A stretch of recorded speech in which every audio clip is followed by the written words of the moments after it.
Soy Ernesto, médico residente de urgencias en un hospital de Monterrey.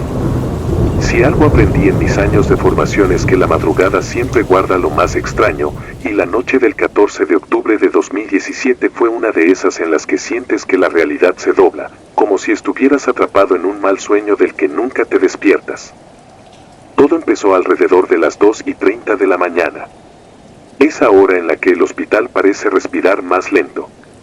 Los pasillos vacíos, las luces fluorescentes parpadeando ocasionalmente y un silencio incómodo que lo cubría todo.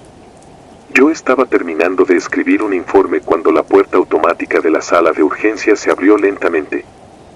Una mujer entró, caminando despacio, con pasos tan ligeros que apenas los noté hasta que estuvo frente al mostrador de recepción. Llevaba una bata blanca, de las que suelen dar a los pacientes que ya están internados, pero lo más raro era que estaba completamente limpia, como recién sacada del empaque. Su cabello oscuro estaba húmedo, y un olor a tierra mojada impregnó el aire, un detalle que me desconcertó de inmediato porque esa noche no había llovido. Dijo llamarse Elena. Tenía un tono de voz calmado y pausado, como si el dolor que decía sentir no fuera lo suficientemente grave como para perturbarla, aunque por su expresión parecía sufrir intensamente. Me dijo que llevaba días con un dolor abdominal insoportable. La llevé a una de las camillas para revisarla. Su piel estaba helada, como si hubiera pasado horas expuesta al frío, pero su pulso era regular y no tenía fiebre ni otros signos vitales alarmantes. Sus respuestas a mis preguntas eran vagas. Parecía no recordar detalles importantes de su historia clínica. Mientras intentaba ubicarla en el sistema para registrar sus datos, noté que no había ninguna ficha coincidente con su nombre o fecha de nacimiento. Pensé que quizá había dado información errónea, algo común en pacientes desorientados o en crisis. Le dije que esperara mientras verificaba el sistema en el área administrativa. Me alejé por no más de 5 minutos, pero cuando volví, la camilla estaba vacía. No era algo común, pero tampoco inaudito. Algunos pacientes, por impaciencia o miedo, deciden irse antes de ser atendidos. Sin embargo, algo no cuadraba. El monitor al que estaba conectada seguía mostrando signos vitales, como si aún estuviera ahí. Presión arterial, frecuencia cardíaca, todo normal. Revisé el cuarto completo, los pasillos cercanos, incluso el baño. Elena no estaba en ninguna parte. Avisé a una enfermera de guardia, Marisol, quien me miró confundida. ¿Qué paciente?, me preguntó. Le expliqué que había registrado a una mujer hacía unos minutos, pero no apareció ningún registro en el sistema. Por un instante pensé que quizá yo mismo estaba agotado o había cometido un error, pero el monitor aún mostraba actividad. Apagué el equipo, tratando de no darle más vueltas al asunto, y volví a mi puesto. Horas después, Marisol se acercó con una expresión seria, casi incómoda. Me dijo que había escuchado historias de otros turnos sobre una paciente llamada Elena. Según el rumor, era una mujer que llegó al hospital hace más de una década con un dolor abdominal grave. Había esperado horas sin ser atendida porque el equipo médico estaba saturado, y cuando por fin le tocó su turno, murió en la sala de espera. Decían que, desde entonces, algunos médicos y enfermeras reportaban ver a una mujer similar en las madrugadas, pero yo nunca había tomado esas historias en serio. Hasta ahora. Esa misma noche decidí investigar más. Revisé los archivos antiguos del hospital y, después de mucho buscar, encontré un expediente. Elena García Flores, 37 años, fallecida en 2006 por una hemorragia interna que no fue atendida a tiempo. La fotografía en el archivo era borrosa, pero había algo inquietantemente familiar en sus facciones. Me esforcé por racionalizarlo, tal vez la mujer que vi simplemente compartía el mismo nombre y una apariencia similar. Pasaron algunos días sin incidentes, pero no podía quitarme a Elena de la cabeza. Cada vez que entraba a la sala de urgencias de madrugada, sentía como si me estuvieran observando. No encontraba una razón lógica, pero empecé a notar cosas fuera de lugar, monitores que se encendían solos, equipos médicos que marcaban actividad sin estar conectados a nadie. Intenté convencerme de que todo era fruto de mi imaginación o errores técnicos, pero la sensación de extrañeza era innegable. Una semana después, estaba cubriendo otro turno nocturno cuando un técnico de laboratorio me pidió que revisara una muestra de sangre urgente. No era común que se pidieran análisis tan tarde, pero accedí.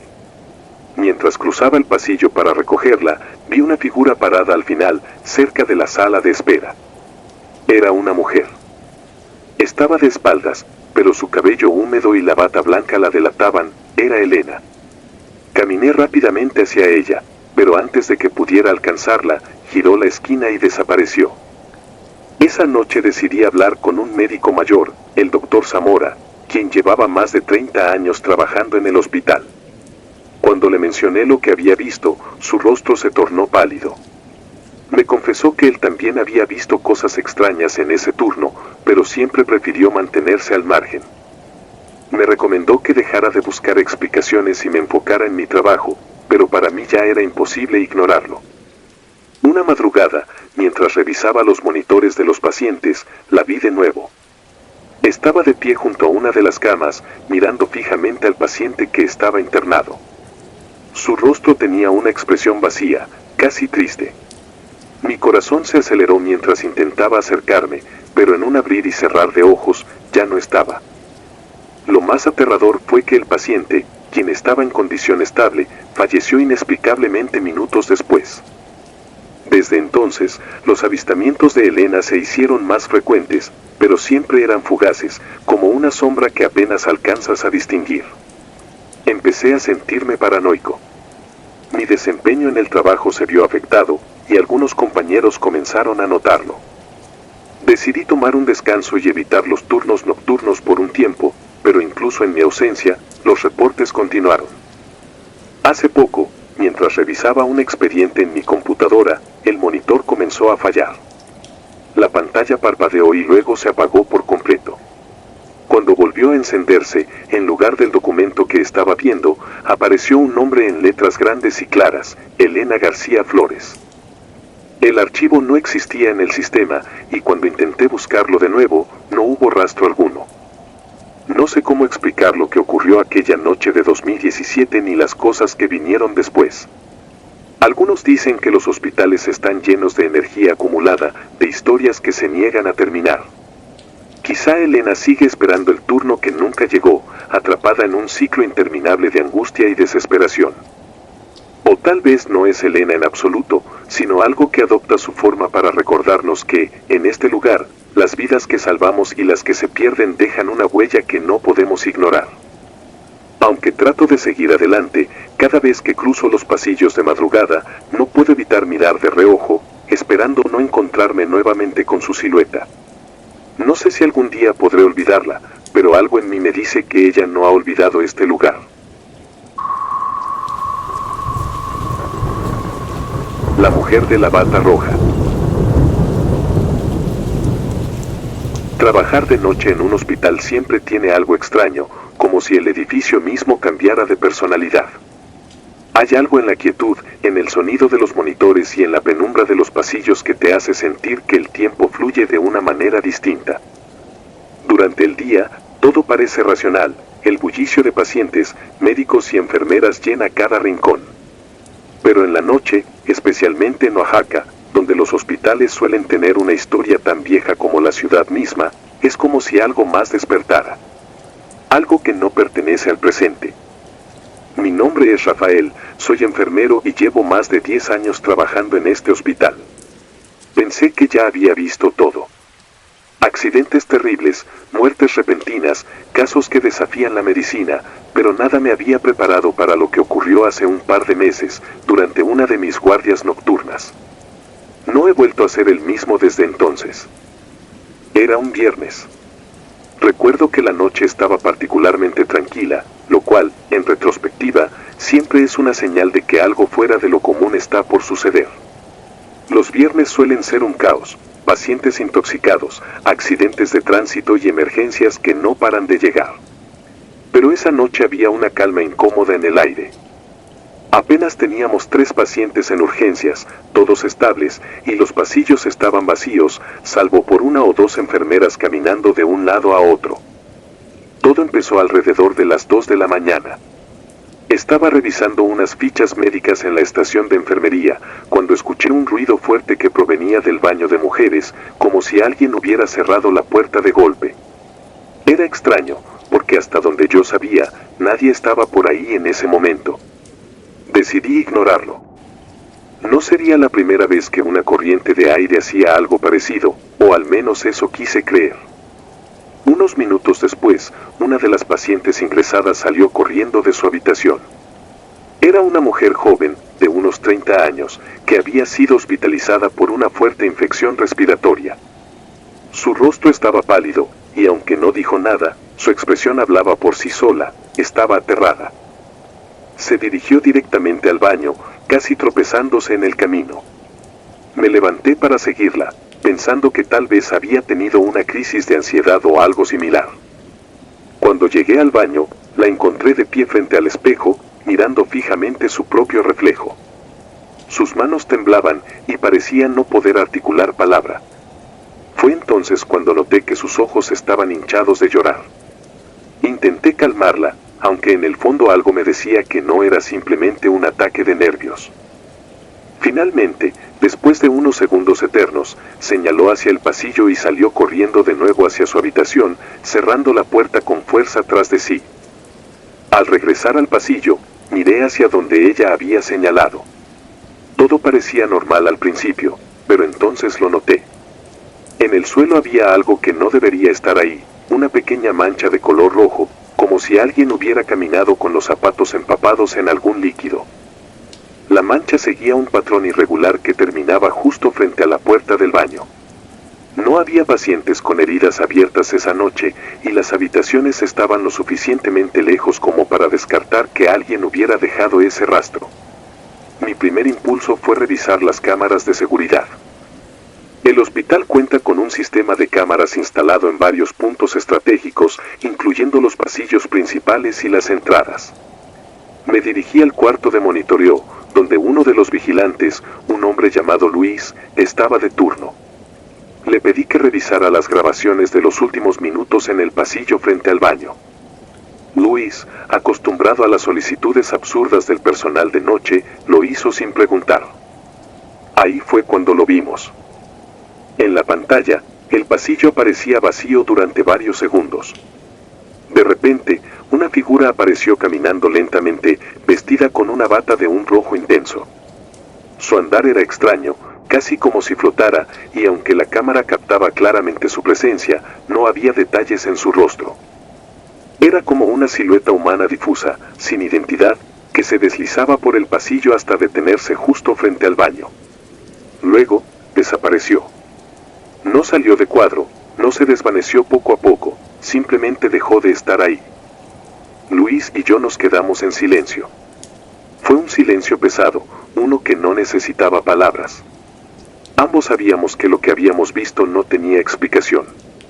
El pasillo donde apareció estaba vacío, lo había recorrido minutos antes y no había nadie. Luis intentó bromear sobre fallos en la cámara, pero incluso él parecía incapaz de creérselo. Volví a la estación de enfermería, tratando de enfocarme en cualquier otra cosa. Revisé los monitores de los pacientes, las notas del turno anterior, cualquier cosa que me mantuviera ocupado y que me permitiera no pensar en lo que acababa de ver. Pero la imagen de esa figura con la bata roja seguía grabada en mi mente. Más tarde esa noche, mientras realizaba una última ronda, decidí mencionar lo ocurrido a una compañera, Claudia, una enfermera veterana que había trabajado en el hospital durante más de 20 años. Al principio se mostró incrédula, pero cuando le hablé de la bata roja, su expresión cambió. Fue como si de repente todo tuviera sentido para ella, aunque para mí no tenía ningún sentido en absoluto. Claudia me contó que, años atrás, una doctora había trabajado en ese hospital. Su nombre era Patricia Herrera, una cirujana dedicada y muy respetada. Una noche, durante una cirugía de emergencia, alguien irrumpió en el hospital, un hombre armado que intentaba robar equipo médico para venderlo. Nadie sabe exactamente cómo sucedió, pero Patricia fue tomada como rehén. En el enfrentamiento, el hombre perdió el control y la apuñaló frente a varios testigos.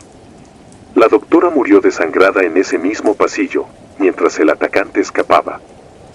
Lo más escalofriante es que, al momento de su muerte, Patricia llevaba puesta una bata quirúrgica de color rojo, algo inusual pero que solía usar como una especie de amuleto personal.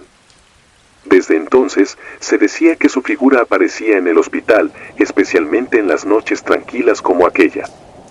Los relatos variaban, algunos la veían caminando por los pasillos, otros escuchaban pasos en las habitaciones vacías, pero siempre había un detalle constante, la bata roja.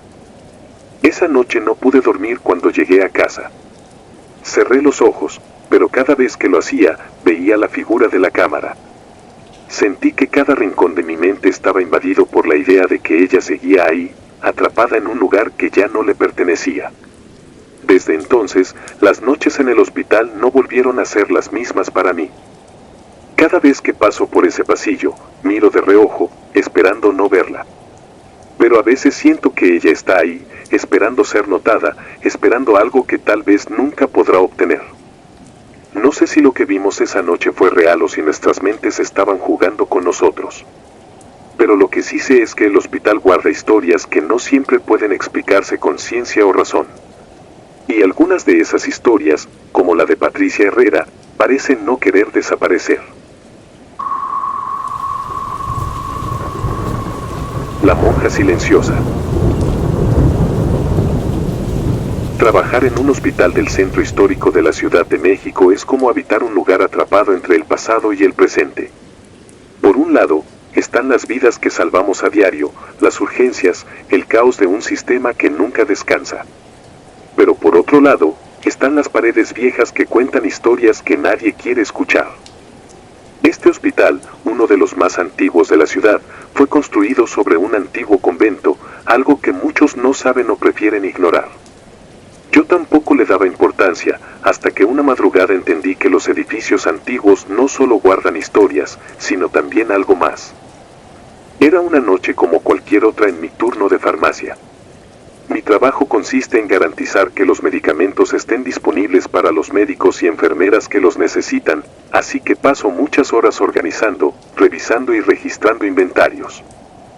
El área de farmacia está en uno de los pasillos más antiguos del hospital, una zona que no ha sido renovada en décadas y que se siente diferente al resto del edificio. Las luces fluorescentes parpadean de vez en cuando, las paredes están amarillentas y el suelo de losetas cruje con cada paso. Durante el día, el ruido constante de personas entrando y saliendo distrae de todo eso, pero en la noche, cuando todo está en calma, el lugar tiene una atmósfera que no es fácil de ignorar. Aquella madrugada era particularmente tranquila. Apenas había movimiento en el hospital, salvo por algunos pacientes estables y un par de enfermeras que hacían sus rondas. Estaba revisando los registros de medicamentos cuando noté algo extraño. Desde el rabillo del ojo, vi una figura que cruzaba lentamente el pasillo frente a la farmacia. Levanté la mirada, pensando que era una enfermera, pero me detuve al notar algo inusual en su apariencia. Era una mujer vestida con un hábito de monja, completamente negro, con una cofia blanca que resaltaba bajo la luz débil del pasillo. Caminaba despacio, con la cabeza ligeramente inclinada hacia abajo, como si estuviera rezando o reflexionando. Lo primero que pensé fue que algún grupo religioso había venido al hospital a visitar a los pacientes, algo que ocurre ocasionalmente. Sin embargo, eran casi las 3 de la madrugada y nadie había reportado visitas a esa hora. Dejé lo que estaba haciendo y caminé hacia el pasillo para buscarla. La figura giró por una esquina hacia una de las áreas de quirófanos que no estaba en uso. Aceleré el paso, sintiendo una extraña urgencia por alcanzarla. Cuando doblé la esquina, el pasillo estaba completamente vacío. No había puertas abiertas ni señales de que alguien hubiera estado allí. Era como si simplemente hubiera desaparecido. Regresé a la farmacia, intentando convencerme de que había visto mal. Tal vez estaba cansado, tal vez mi mente me había jugado una mala pasada. Pero esa sensación de incomodidad no desapareció. No pude concentrarme en mi trabajo durante el resto de la noche y cada vez que miraba hacia el pasillo, sentía que algo no estaba bien. Al terminar mi turno, decidí preguntarle a uno de los guardias de seguridad sobre lo que había visto. No esperaba obtener una respuesta clara, pero lo que me dijo me dejó helado. Según él, No era la primera vez que alguien reportaba haber visto a una monja en los pasillos del hospital. Luego me contó algo que nunca había escuchado antes. Mucho antes de que este edificio se convirtiera en hospital, era un convento. Según los registros históricos, en el siglo XIX un incendio destruyó gran parte del lugar. Varias religiosas murieron atrapadas en las llamas, incapaces de escapar. La leyenda dice que algunas de ellas quedaron atrapadas de otra manera, como si su sufrimiento hubiera impregnado las paredes. Aunque la mayoría de la gente no habla de ello, los trabajadores del turno nocturno a veces mencionan haber visto figuras vestidas como monjas caminando por los pasillos antiguos, siempre en silencio, siempre desapareciendo antes de que alguien pueda acercarse. No sabía qué pensar de esta historia. Parte de mí quería descartarla como una simple leyenda urbana, una de tantas que circulan en edificios antiguos de la Ciudad de México. Pero no podía dejar de recordar lo que había visto esa noche. La forma en que la figura se movía, lenta y silenciosa, como si perteneciera a un tiempo completamente diferente, no era algo que pudiera explicarme. Durante las semanas siguientes, comencé a notar cosas que antes no había percibido. A veces, mientras trabajaba solo en la farmacia, tenía la sensación de que alguien me observaba desde el pasillo. En más de una ocasión, escuché el sonido de pasos suaves, como si alguien estuviera caminando descalzo sobre las losetas. Cuando salía a mirar, no había nadie allí. Una noche, mientras hacía el inventario, sentí un leve movimiento de aire, como si alguien hubiera pasado caminando detrás de mí. Me giré rápidamente, pero no había nada. Lo extraño fue que la puerta de la farmacia, que siempre estaba cerrada para evitar el ingreso de personas no autorizadas, estaba entreabierta. La revisé varias veces esa noche, pero no encontré ninguna razón para que se hubiera abierto sola. Lo que terminó por convencerme de que algo realmente extraño estaba sucediendo ocurrió unas semanas después. Estaba organizando un estante de medicamentos cuando, sin previo aviso, una caja cayó al suelo desde la repisa más alta. Era imposible que se hubiera caído sola, la caja estaba bien colocada y no había corrientes de aire en la habitación. Cuando la recogí, noté que estaba abierta y que los frascos en su interior estaban perfectamente alineados, como si alguien hubiera revisado su contenido. Esa misma noche, mientras salía de la farmacia para entregar un medicamento, miré hacia el final del pasillo y la vi de nuevo. La misma figura, con su hábito negro y su cofia blanca, estaba parada frente a una de las puertas cerradas del quirófano antiguo. Esta vez no intenté seguirla. Me quedé congelado, observando cómo permanecía inmóvil por unos segundos antes de desaparecer lentamente, como si se desvaneciera en el aire. Desde entonces, he intentado evitar pasar demasiado tiempo en los pasillos antiguos del hospital, especialmente durante la noche. No sé quién era esa monja ni por qué sigue caminando por los pasillos del lugar. Pero algo en mí siente que su presencia no es una amenaza, sino un recordatorio de lo que ocurrió en este edificio hace tanto tiempo. Tal vez, como nosotros, ella sigue cuidando a las personas que pasan por aquí, atrapada entre un pasado que no puede abandonar y un presente que ya no le pertenece.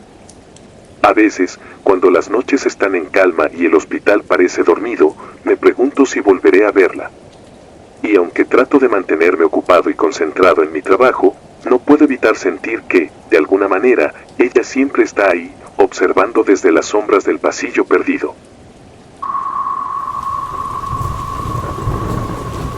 El cuarto 306. Cuando trabajas en un hospital, te acostumbras a la presencia constante de la muerte. Ves pacientes entrar con la esperanza de salir curados y otros que simplemente no lo logran. Pero hay muertes que se sienten diferentes, que parecen dejar algo detrás, algo que no puedes entender ni explicar, pero que sabes que está ahí. Este es el caso del cuarto 306. Un lugar que nadie menciona abiertamente, pero que todos evitan como si algo en su interior pudiera tragarte entero. Mi nombre es Martín, soy médico residente en un hospital de Mérida, uno de esos lugares donde las historias parecen mezclarse con las paredes mismas. Desde que llegué, escuché rumores sobre el 306. Era uno de esos cuartos que, a pesar de estar en un hospital siempre saturado, permanecía vacío la mayor parte del tiempo. Si alguna vez se usaba, solo era por necesidad extrema, como si solo lo abrieran cuando no había más opciones. Al principio, pensé que era una cuestión de logística o mantenimiento. Pero las explicaciones nunca eran claras. Algunos decían que el cuarto tenía problemas con la ventilación, que el aire acondicionado no funcionaba bien o que era más pequeño que los demás. Pero había algo en las miradas de los compañeros cuando hablaban del 306 que me decía que no todo era tan sencillo. Lo que realmente me hizo prestar atención a las historias fue lo que ocurrió hace unos meses. Era una noche de turno, una de esas en las que la sala de urgencias estaba tan llena que no había donde más meter a los pacientes. Había llegado un hombre mayor, con problemas respiratorios graves. No había espacio en ningún otro lado, así que, a regañadientes, decidieron ingresarlo en el 306. Nadie dijo nada en voz alta, pero se notaba la incomodidad en el ambiente. Uno de los enfermeros más veteranos, Manuel, incluso murmuró algo sobre que esperaba no arrepentirse. Esa noche fue un caos. Entre los pacientes en urgencias, los que requerían traslado y los que necesitaban atención inmediata, apenas tuve tiempo de pensar en el 306. Alrededor de las 4:30 de la mañana, finalmente tuve un momento libre y decidí dar una vuelta por los cuartos. Cuando llegué al 306, algo me hizo detenerme frente a la puerta. No había razón para sentirme nervioso, pero algo en mí se resistía a entrar. Finalmente, me obligué a girar la perilla. La habitación estaba en completa calma. El paciente estaba acostado, conectado al oxígeno, aparentemente dormido. Revisé sus signos vitales en el monitor, que parecían estables, aunque algo en el ambiente me resultaba pesado, como si el aire fuera más denso ahí dentro. Apagué las luces y cerré la puerta, intentando no pensar demasiado en ello. A la mañana siguiente, lo encontraron muerto. La noticia corrió rápido por el hospital, no por el hecho de que hubiera fallecido, sino por cómo lo encontraron. Los enfermeros que entraron primero dijeron que su rostro estaba congelado en una expresión de puro terror, como si hubiera visto algo que su mente no podía procesar. Su cuerpo estaba rígido, las manos apretadas con tanta fuerza que sus uñas se habían incrustado en las palmas. La causa de muerte fue catalogada como un paro respiratorio, pero las condiciones en las que lo encontraron dejaron a todos intranquilos. Después de ese incidente, el 306 volvió a quedar vacío. Nadie quería trabajar ahí, y mucho menos ingresar pacientes. Yo no creía en nada sobrenatural, pero las cosas empezaron a cambiar para mí cuando comencé a investigar más sobre ese cuarto. Había un archivo que circulaba entre los empleados más antiguos, una especie de leyenda que se contaba en susurros cuando no había supervisores cerca.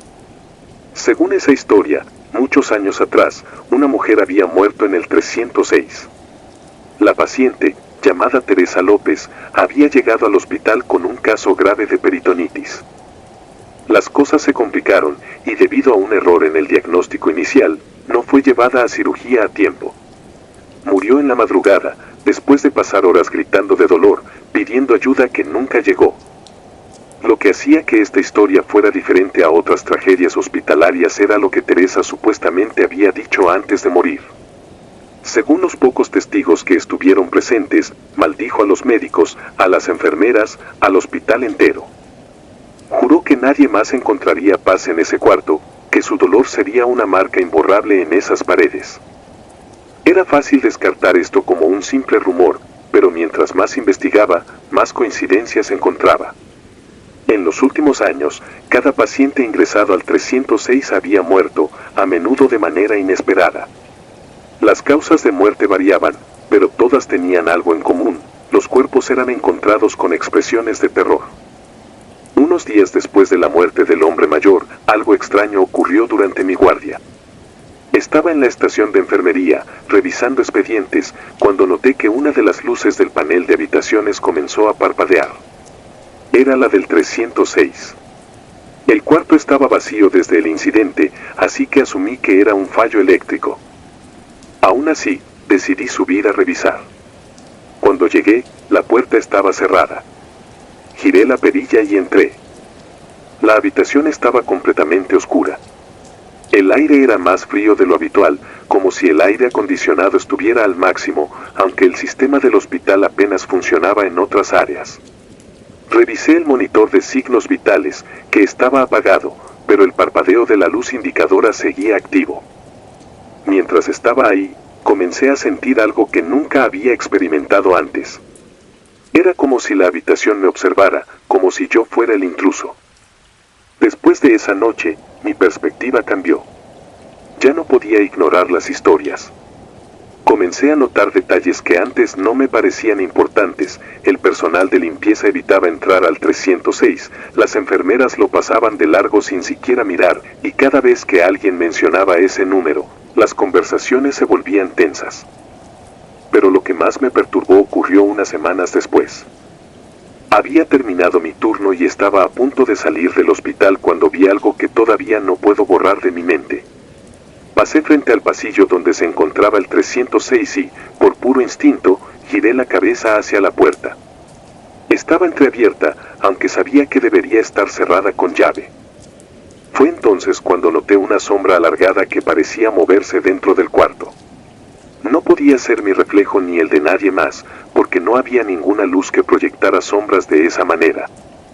Me quedé congelado, mirando fijamente hacia la abertura de la puerta, esperando algún movimiento más claro. Pero nada ocurrió. Finalmente, reuní el valor para caminar hacia la puerta y cerrarla por completo. Esa fue la última vez que me acerqué al 306. Desde entonces, evito ese pasillo tanto como puedo. Otros empleados nuevos han tomado mi lugar en las guardias nocturnas y aunque nadie dice nada directamente, todos sabemos que algo no está bien con ese cuarto. El 306 sigue ahí, vacío, pero no tranquilo. Es como si algo en él estuviera esperando. Y aunque no puedo explicarlo, sé que lo que sea que habita en ese cuarto no quiere que lo olvidemos.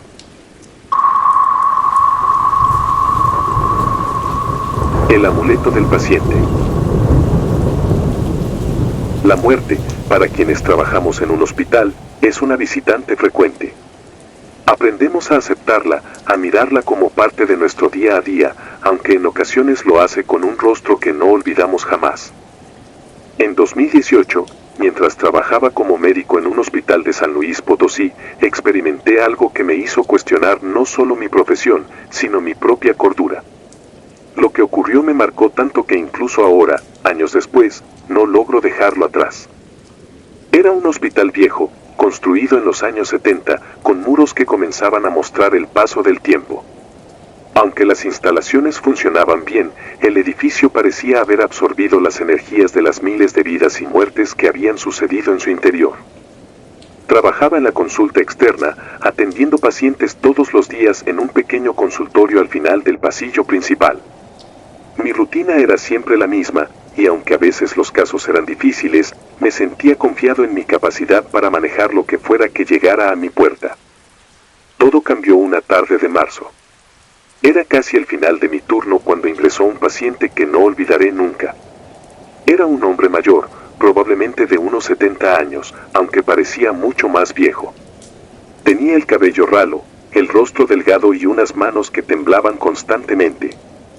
Su nombre era Eduardo González, según su expediente, y había llegado con un diagnóstico de insuficiencia cardíaca avanzada.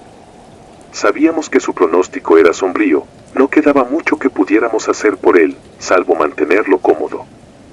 Lo que me llamó la atención desde el principio fue su mirada.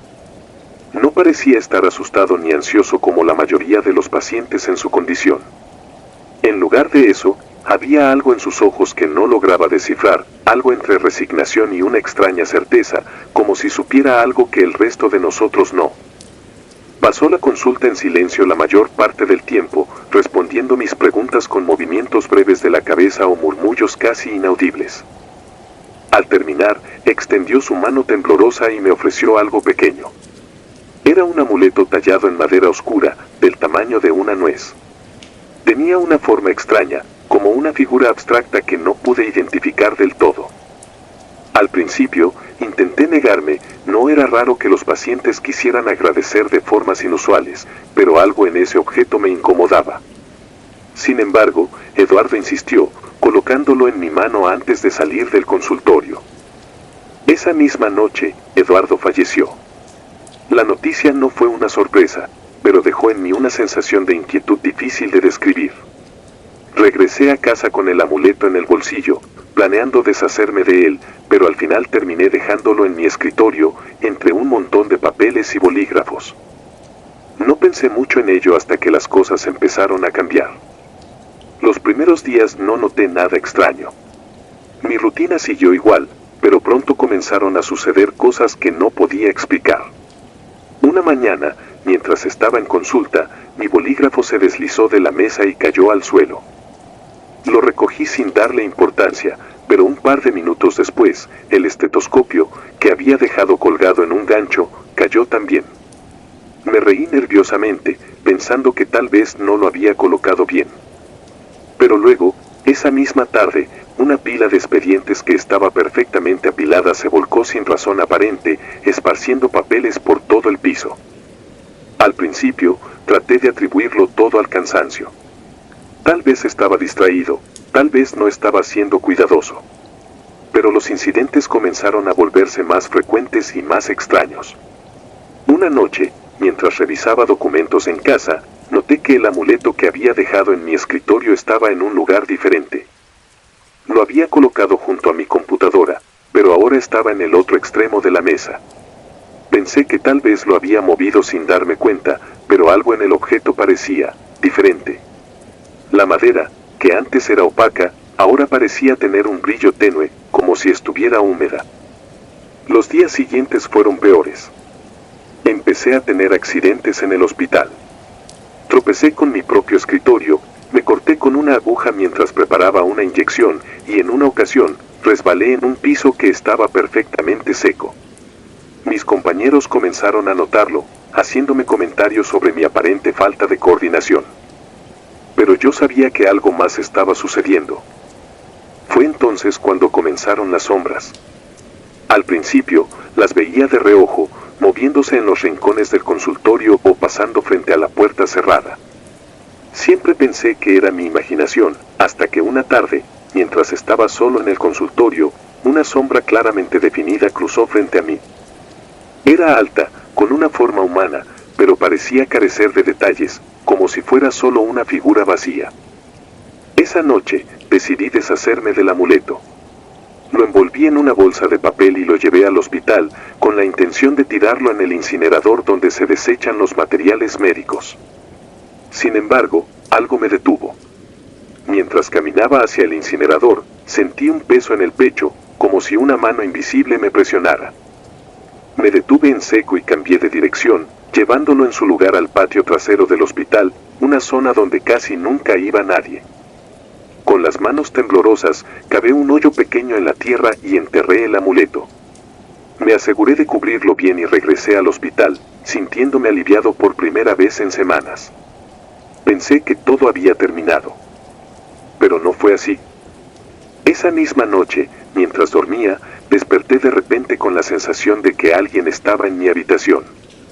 El aire se sentía pesado, y aunque no podía ver nada, sabía que no estaba solo. No dormí el resto de la noche, y al día siguiente, decidí no contarle a nadie lo que había pasado. Pero los incidentes continuaron. En las semanas siguientes, cada vez que pasaba cerca del patio trasero del hospital, sentía una presencia.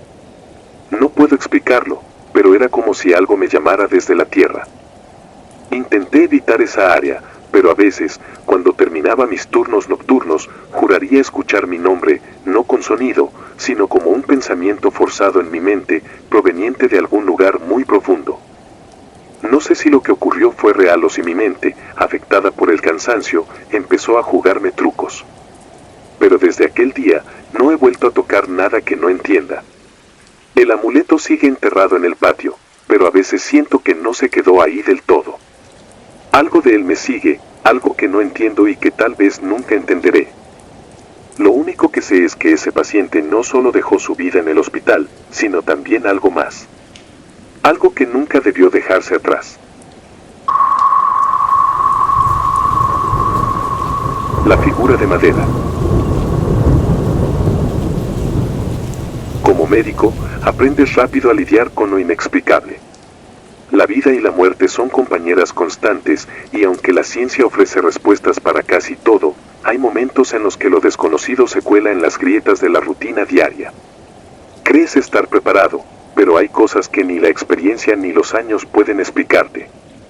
Esto me ocurrió en 2015, durante mi segundo año trabajando en un hospital de Tijuana. Lo que viví en esos días cambió mi forma de ver mi profesión y mi vida para siempre. Era un hospital como cualquier otro, moderno, funcional, pero con las mismas energías pesadas que parecen acumularse en los lugares donde la gente lucha desesperadamente por vivir. Aquella semana en particular había sido agotadora, con pacientes graves y turnos interminables, pero todo cambió cuando ingresó una paciente que no parecía encajar en el esquema de lo que normalmente atendíamos. La mujer llegó de noche, traída por su familia, que consistía en 3 hombres y 2 mujeres, todos con rostros inexpresivos y comportamientos que, aunque no agresivos, resultaban inquietantes. La paciente, una mujer de unos 40 años, se veía extremadamente pálida y delgada, con los ojos hundidos y un aire de fragilidad que daba la impresión de que ya había pasado demasiado tiempo luchando con su enfermedad. Según la hoja de admisión, padecía un cuadro complicado de insuficiencia hepática, pero algo en sus síntomas no encajaba del todo. Desde el principio, su caso fue extraño. Su familia, que no se separaba de ella ni un solo momento, insistió en que no querían que se realizara ningún procedimiento invasivo. Rechazaron transfusiones y cirugías, algo casi incomprensible para un caso tan grave. Solo pedían que la estabilizáramos y que la dejáramos descansar. Por supuesto, como médicos, hicimos lo que pudimos dentro de los límites que ellos imponían, aunque su condición empeoraba rápidamente. Lo que realmente me llamó la atención fue la forma en que actuaba su familia. Cada noche, cuando la sala de hospitalización quedaba en silencio, se reunían alrededor de su cama y comenzaban a rezar. No eran rezos comunes. Sus voces eran bajas, rítmicas, casi hipnotizantes, y parecían repetir palabras que no lograba entender. Nunca encendían las luces, y las sombras de sus cuerpos formaban figuras deformes en las paredes por la iluminación tenue de las lámparas del pasillo. Me quedaba mirándolos desde la estación de enfermería, intentando descifrar qué era lo que estaban haciendo exactamente, pero había algo en esa escena que me hacía querer mantenerme a distancia. Una noche, mientras pasaba por su habitación, uno de los hombres del grupo salió y se acercó a mí. Sin decir nada, extendió su mano, ofreciéndome una pequeña figura de madera tallada, de unos 15 centímetros de alto.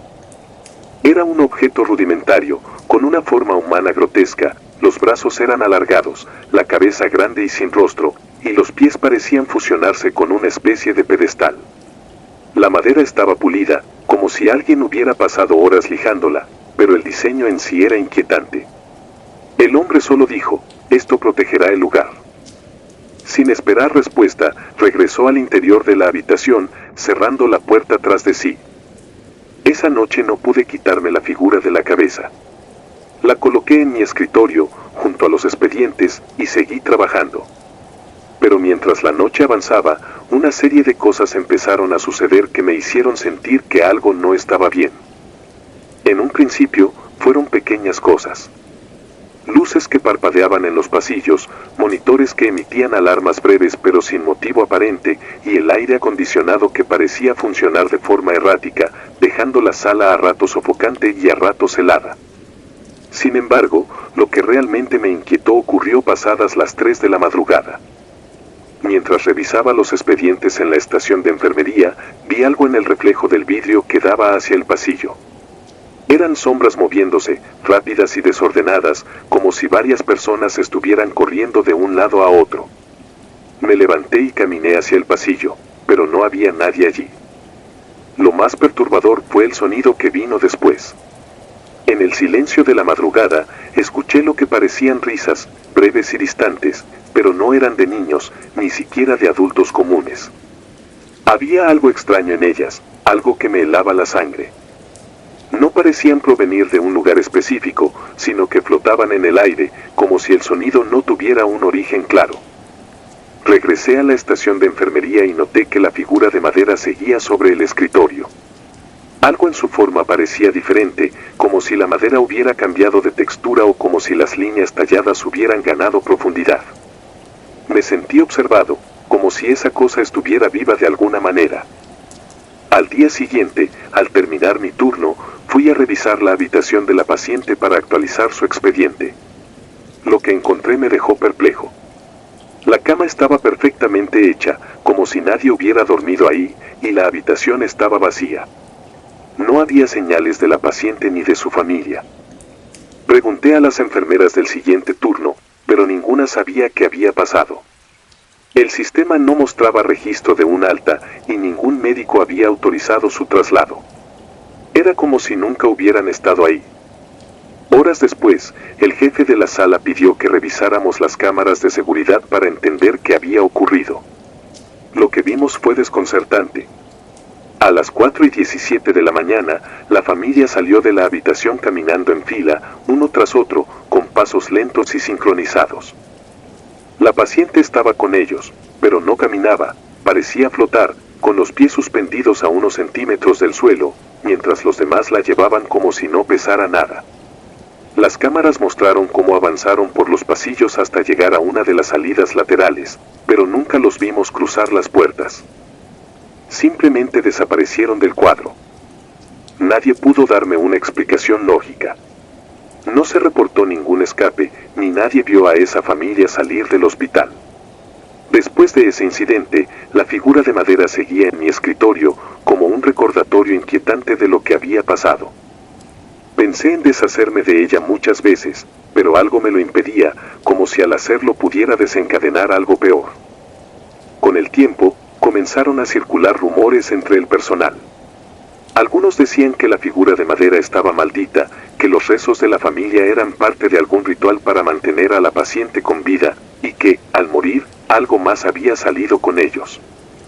Otros aseguraban haber escuchado las mismas risas y visto las mismas sombras en las noches siguientes, especialmente cerca de la habitación donde estuvo la paciente. Yo aún tengo esa figura. No sé por qué no la he tirado, pero cada vez que la miro, siento que guarda algo que no debería estar aquí.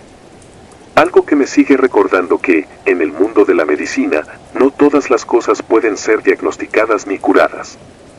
Y que, a veces, lo desconocido no se queda fuera de las puertas del hospital.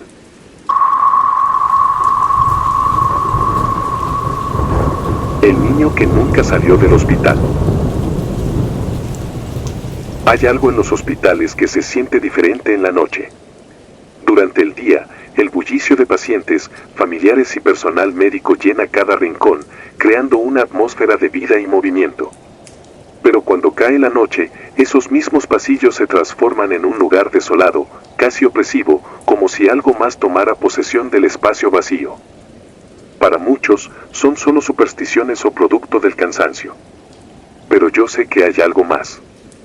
Lo viví en 2010, cuando trabajaba en un hospital de Querétaro, y hasta el día de hoy no he podido olvidarlo. Era un hospital pequeño, especializado en pediatría, y yo era parte del equipo médico de guardia. En aquel entonces, las noches eran particularmente tranquilas porque el hospital no solía recibir emergencias graves, y la mayoría de los pacientes eran niños que ya estaban ingresados para tratamientos programados. Recuerdo que esa noche en particular era una de las más calmadas que había tenido en meses. Solo teníamos a 2 pacientes internados, ambos dormidos y en condición estable. No había familiares ni ruido en los pasillos, solo el zumbido constante del aire acondicionado y el tenue parpadeo de las luces fluorescentes. Pasadas las 3 de la mañana, estaba en la estación de enfermería revisando algunos expedientes cuando lo escuché por primera vez, una risa. No era cualquier risa. Era clara, infantil, y resonaba desde el área de pediatría. Me detuve de inmediato, dejando a un lado lo que estaba haciendo, y traté de encontrar alguna explicación lógica. Tal vez uno de los pacientes se había despertado y estaba jugando con algo. Sin embargo, cuando revisé los monitores desde la estación, ambos niños estaban profundamente dormidos. Volví a escuchar la risa, esta vez un poco más lejos, como si se moviera por los pasillos. Me levanté y caminé hacia el área de pediatría, siguiendo el sonido. Los pasillos estaban vacíos y las puertas de las habitaciones permanecían cerradas. A pesar de que no veía a nadie, las risas seguían, ahora mezcladas con el sonido de pasos pequeños, como si un niño estuviera corriendo descalzo por los pasillos. Mi primer pensamiento fue que tal vez un paciente había salido de su habitación sin que las enfermeras lo notaran, así que revisé cada cuarto meticulosamente. Pero todo estaba en orden. Los niños seguían dormidos, y las camas vacías permanecían perfectamente hechas. Cuando regresé a la estación de enfermería, una de las enfermeras, una mujer mayor llamada Beatriz, me observaba con una expresión extraña. Sin que le dijera nada, me preguntó si había escuchado algo. Le respondí que creía haber oído risas y pasos, pero que no había encontrado a nadie. Ella solo asintió y, después de un momento de silencio, mencionó algo que no esperaba. Años atrás, me dijo, un niño de 5 años había desaparecido en ese hospital. Según la historia, había ingresado con fiebre alta y vómitos, acompañado por su madre. Mientras los médicos lo atendían, la madre salió un momento para comprar algo en la farmacia del hospital. Cuando regresó, su hijo ya no estaba. Al principio pensaron que el niño había salido detrás de ella, pero las cámaras no mostraban nada. Buscaron por todo el hospital, revisando cada cuarto, cada pasillo, incluso las áreas restringidas, pero el niño simplemente había desaparecido. Nunca se supo qué pasó con él. La historia me dejó intranquilo, pero intenté concentrarme en mi trabajo. Pensé que tal vez las risas que había escuchado eran solo producto de mi imaginación, una combinación del cansancio y las historias que a menudo circulan en lugares como este. Pero en las noches siguientes, las cosas solo se volvieron más extrañas. Una madrugada, mientras hacía una ronda, encontré una de las puertas de las habitaciones abiertas. Sabía que la había cerrado antes, así que entré para asegurarme de que todo estaba en orden. Dentro no había nadie, pero en la cama, perfectamente hecha, encontré una pequeña huella de pie, como si un niño hubiera subido descalzo. El resto de la habitación estaba intacto. No había señales de que alguien hubiera entrado o salido, y las cámaras de seguridad no mostraron nada fuera de lo común. Traté de olvidarlo, pero esa imagen, la de la huella en la cama, quedó grabada en mi mente. Las risas y los pasos continuaron durante las siguientes semanas. A veces eran tan claras que me convencía de que un niño estaba realmente corriendo por los pasillos, pero cada vez que iba a buscar, no encontraba nada. Más de una vez, los juguetes del área de juegos aparecían fuera de su lugar, aunque nadie los había tocado. Una pelota rodó sola por el pasillo una noche, deteniéndose justo frente a mí. Aunque intentaba mantenerme escéptico, una sensación de incomodidad comenzaba a instalarse en mí cada vez que trabajaba de noche. Lo que terminó por convencerme de que había algo más fue lo que ocurrió un mes después de escuchar las risas por primera vez. Era una madrugada tranquila y estaba solo en la estación de enfermería. Revisaba unos registros cuando sentí una presencia a mi izquierda. Giré la cabeza y vi algo que me hizo dudar de mi propia cordura. En el reflejo del vidrio de la estación, vi a un niño pequeño, parado en el pasillo detrás de mí. Estaba descalzo, llevaba puesto un pijama blanco y su rostro estaba parcialmente oculto por su cabello. Cuando me volteé para mirarlo directamente, no había nadie. En los días posteriores, hablé con algunos compañeros sobre lo que había visto. La mayoría se limitó a escuchar, pero algunos, como Beatriz, compartieron experiencias similares. Me dijeron que el niño a veces se manifestaba en las madrugadas, especialmente cuando el hospital estaba más vacío. Decían que buscaba a su madre, llamándola con risas o jugando con los juguetes del área de pediatría. No hacía daño, pero su presencia dejaba una sensación de pérdida que era difícil de ignorar.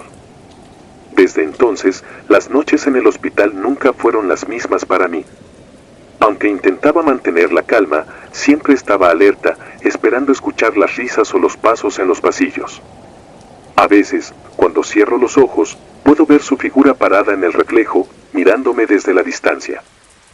Y aunque sé que es imposible ayudarlo, no puedo evitar sentir que sigue atrapado, buscando algo que nunca encontrará. El niño desaparecido se convirtió en una historia más del hospital, un recuerdo que pocos se atreven a mencionar en voz alta. Pero para mí, no es solo una historia.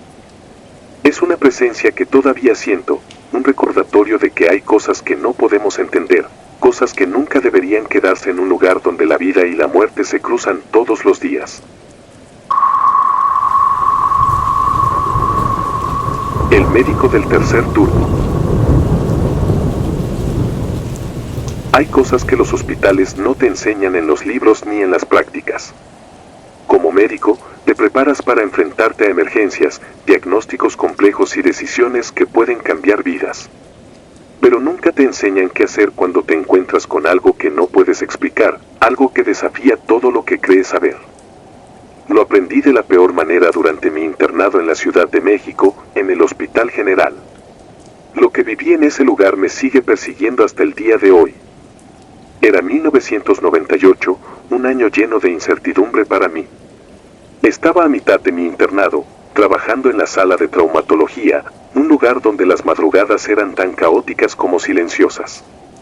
En ese hospital, el tercer turno era conocido por ser el más pesado. Accidentes de tránsito, heridos de bala, caídas, siempre había algo que atender.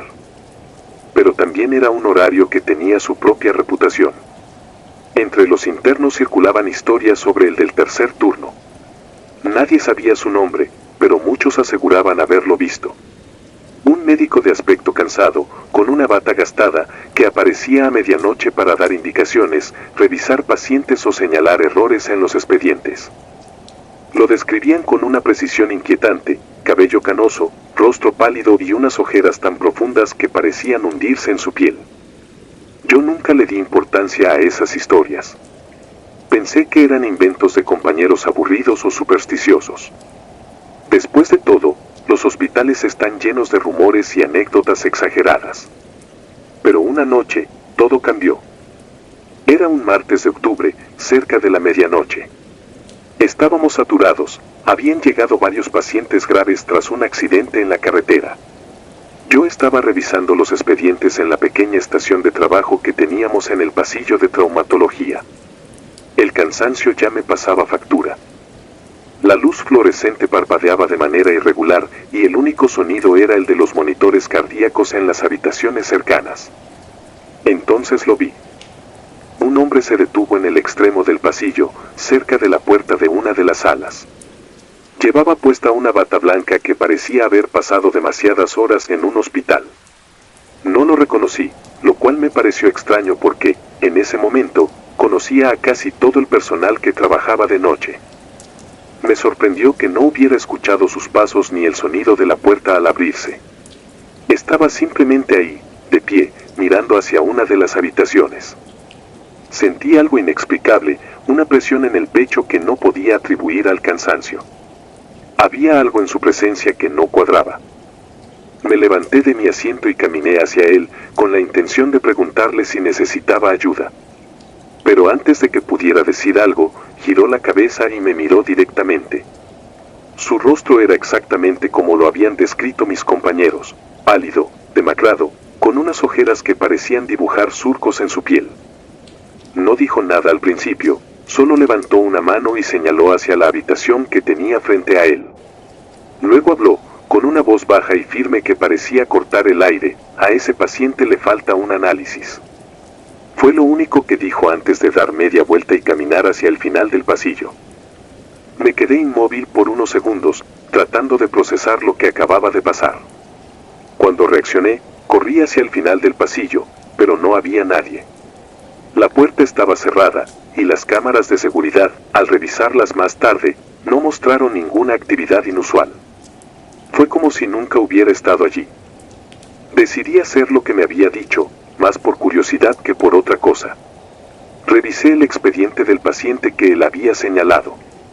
Era un hombre de unos 40 años que había ingresado tras un accidente automovilístico. Los análisis iniciales parecían estar en orden, pero al revisarlos con más detalle, me di cuenta de que faltaba un estudio clave, una tomografía que podría revelar posibles lesiones internas. Notifiqué al médico a cargo, y el paciente fue llevado de inmediato al área de imagenología. Para nuestra sorpresa, la tomografía mostró una hemorragia interna que no habíamos detectado antes. Si no se hubiera intervenido a tiempo, probablemente habría muerto esa misma noche. Esa experiencia me dejó inquieto, pero aún intentaba convencerme de que era una coincidencia. Tal vez era algún médico experimentado que había notado el error y desapareció antes de que pudiera hablar con él. Pero mientras más intentaba racionalizarlo, más preguntas surgían. ¿Por qué nadie más lo vio? ¿Cómo sabía exactamente lo que faltaba en el expediente? Los días siguientes traté de olvidar el incidente, pero las historias sobre el del tercer turno seguían resonando en mi mente. Decidí preguntar a algunos colegas sobre él. La mayoría me dieron respuestas vagas, pero un enfermero veterano me contó algo que me hizo replantear todo. Según él, el hombre que todos describían había sido un médico llamado Dr. Morales, un cirujano que trabajó en ese mismo hospital décadas atrás. Era conocido por su dedicación al trabajo, a tal punto que pasaba noches enteras sin dormir, cubriendo turnos que no le correspondían. Pero esa devoción le costó caro. Una madrugada, después de operar durante más de 20 horas seguidas, sufrió un infarto fulminante en la sala de traumatología. Murió en el acto, con la bata puesta y los guantes aún manchados de sangre. Después de escuchar esa historia, todo empezó a tener sentido. Las descripciones, la manera en que aparecía y desaparecía sin dejar rastro, su obsesión por corregir errores médicos. Era como si el doctor Morales nunca hubiera dejado el hospital, como si estuviera atrapado en un bucle interminable, intentando salvar a los pacientes que no pudo en vida. A pesar de lo inquietante de esa idea, intenté seguir con mi trabajo. Pero las cosas no terminaron ahí. Varias noches después, mientras revisaba unos expedientes en la misma estación de trabajo, mi vista se desvió hacia el final del pasillo. Ahí estaba él de nuevo, de pie, inmóvil, mirando en dirección a una de las habitaciones. Esta vez no esperé a que hablara. Me levanté rápidamente y caminé hacia él, pero antes de que pudiera alcanzarlo, giró la esquina y desapareció. Revisé la habitación que estaba observando. Era de un hombre mayor que había ingresado por una fractura en la cadera. Al revisar sus signos vitales, noté algo alarmante: su presión arterial estaba peligrosamente baja. Notifiqué al equipo y el paciente fue estabilizado a tiempo. Pero la pregunta seguía ahí: ¿cómo lo sabía él? Esa fue la última vez que lo vi. Después de terminar mi internado, dejé el hospital y no volví a trabajar allí. Sin embargo, las historias sobre el del tercer turno continúan. Algunos dicen que aún aparece en las madrugadas, ayudando a los médicos a salvar vidas de formas que nadie puede explicar. Otros creen que es solo una leyenda, una historia que se cuenta para darle sentido a los errores humanos y a las coincidencias médicas. Yo sé lo que vi. Y aunque aún no puedo explicarlo, hay una parte de mí que encuentra consuelo en la idea de que, incluso en la muerte, el doctor Morales sigue cuidando de sus pacientes.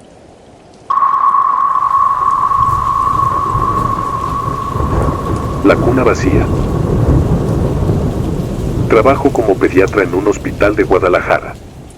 Durante los años que llevo aquí, he aprendido que no hay nada más inquietante que un hospital en silencio. Las noches son largas y pesadas, el tiempo parece detenerse, y el más mínimo ruido inesperado puede disparar los nervios. Pero lo que ocurrió aquella madrugada no fue un simple ruido. Fue algo que me ha acompañado desde entonces, algo que me hizo cuestionar todo lo que creía sobre la vida y la muerte. Era finales de septiembre de 2021. Recuerdo que esa noche el turno transcurría con normalidad. Los pacientes ingresados en pediatría estaban estables, y las enfermeras y yo seguíamos nuestras rutinas, revisando monitores, suministrando medicamentos y organizando los expedientes. La sala estaba iluminada con las luces pálidas de siempre, y el constante pitido de los equipos médicos servía como una especie de banda sonora interminable. Había pocos casos graves, lo que nos permitía trabajar con cierta calma. Pero a eso de las 3 de la mañana, todo cambió. Estaba sentado en mi pequeño escritorio, revisando las notas de un paciente cuando lo escuché: un llanto. Era un llanto agudo, breve, como el de un bebé recién nacido. Al principio, lo descarté. Tal vez era alguno de los bebés ingresados en la sala de neonatología que había despertado, pero entonces recordé algo que me congeló. Esa noche no teníamos bebés recién nacidos ingresados. Solo teníamos niños mayores, y ninguno de ellos estaba en condiciones de llorar de esa manera. Pensé que quizá era mi imaginación, producto del cansancio, y volví a concentrarme en mis notas. El llanto se repitió. Esta vez fue más claro, y parecía venir desde el pasillo. Dejé lo que estaba haciendo y salí para investigar. El corredor estaba completamente vacío. Las puertas de las habitaciones estaban cerradas, y la luz tenue hacía que las sombras se alargaran de forma antinatural. Caminé lentamente, tratando de ubicar el origen del sonido, pero todo estaba en un silencio absoluto. Justo cuando estaba a punto de regresar a mi escritorio, lo escuché de nuevo. El llanto ahora parecía venir de la sala de juegos, un espacio que habíamos cerrado hacía semanas porque estaba en reparación.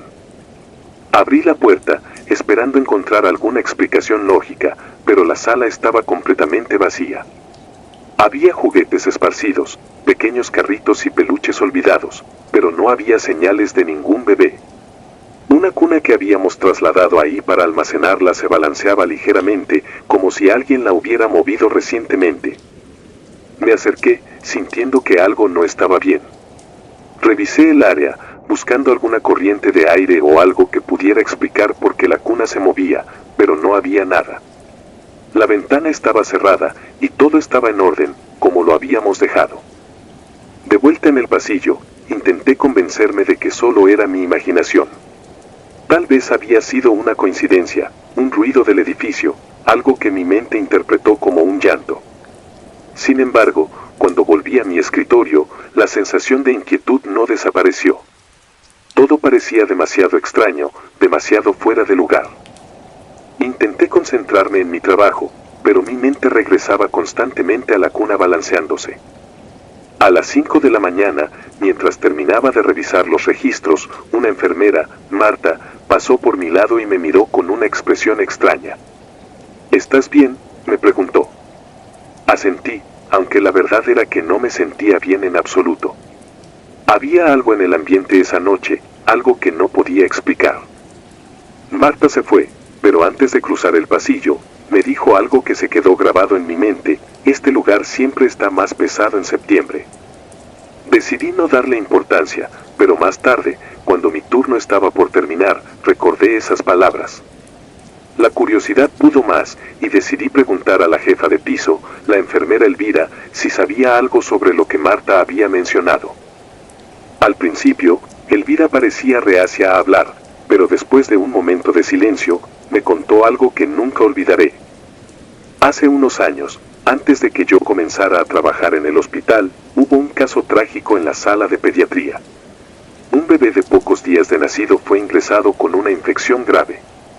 Su estado era delicado, pero había buenas probabilidades de que pudiera recuperarse.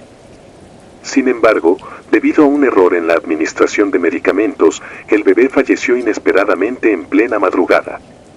La madre estaba con él en ese momento, y su grito de dolor se escuchó por todo el piso.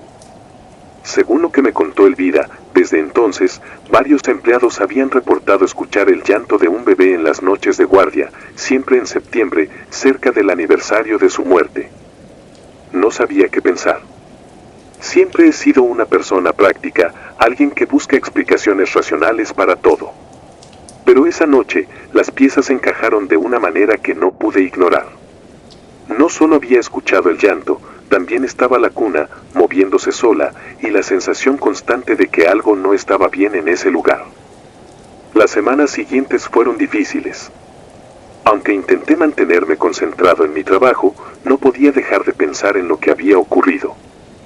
En más de una ocasión, escuché ruidos que no podía explicar, y en las noches más tranquilas, sentía una especie de tensión en el ambiente, como si el hospital estuviera reteniendo algo que no debía estar ahí. Lo que más me perturbó ocurrió a finales de octubre. Era mi última noche de guardia antes de tomar unos días libres. Había terminado de revisar a los pacientes y estaba organizando los expedientes cuando vi algo que me paralizó. En una de las pantallas del área de monitoreo, que mostraba las cámaras de seguridad, apareció la sala de juegos. La cuna que había visto balanceándose semanas atrás estaba vacía, como siempre, pero a su lado había una pequeña figura. Parecía un niño, de no más de 2 años, de pie, inmóvil, mirando hacia la cámara. Su rostro estaba borroso, como si la imagen estuviera distorsionada, pero su presencia era inconfundible. Me levanté de inmediato y corrí hacia la sala de juegos. Al llegar, la cuna estaba en el mismo lugar, pero no había rastro de ningún niño. Las cámaras no mostraron nada fuera de lo común cuando revisé las grabaciones más tarde. Esa fue la última vez que trabajé un turno nocturno en el hospital. Hasta el día de hoy, no puedo explicar lo que ocurrió. Algunas noches, cuando estoy solo en casa, cierro los ojos y aún puedo escuchar el llanto, débil y distante, pero inconfundible. Tal vez el bebé que murió aquella noche nunca se fue del todo, o quizá el hospital, con todas las tragedias que ha visto, guarda una energía que no podemos comprender. Lo único que sé es que hay algo más allá de lo que podemos ver, algo que permanece con nosotros, incluso cuando creemos que todo ha terminado.